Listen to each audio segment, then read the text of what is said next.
hie mar mondo mi kik giwe muonyo yath ponono ka gintiere kata kod stress matin kata dangni mar paro mabende gikale mar mondo mi kata obedo ni okale matek manade to muonyo yath kik owe kaluwore ni muonyo yath ne mamiyo odage ngima maber ma ng'ato ok nyal kata fwenyo.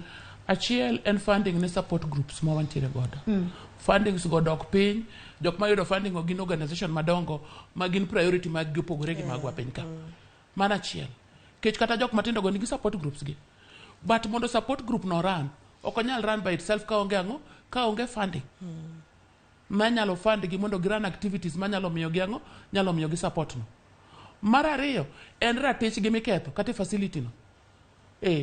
Kidonjo sani kosepimi moyudo ni kute mag ayaki iketie yath. The next thing no se isebedo kohast gine mari no se kaw information mari no se kaw ka in gi boyfriend boyfriend nitiyo kanyo tiyo Ramogi iluonge ni ng'ane o in gi machielo iluonge ni in gi namba ne mag sim ni an godo pa osendek piny.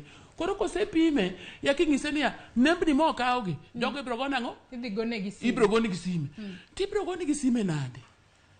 An ye client mabet kaeri an nyathi ma nyaka biro iri kaeri ke samora pek kech mene mabiro clinic fast samoro yach samoro dwaro family planning emo miang no yude no time nadi no pime koro nyako mosebiro ni ng'ise ni dwa dhi ng'is partner ne to en owuon no poko miye thuolo poko puonje ni kama kaka inyalo timo disclosure can an event en a procedure en a process iwoni accept condition mari puonji kaka inyalo loso gi ng'ato mondo kore kidhi disclose to jogi tino kelo gimoro ka ni igone ni assisted partner notification assist nadi partner ni to mari ane mabiro okipuonja kaka nyalo wuoyo gi ng'at mahero cha nikech mokuongo wang'e niya ka muonyo yath maber ka adia to kanyal transmit ka muonyo ARVs maber ma suppress the virus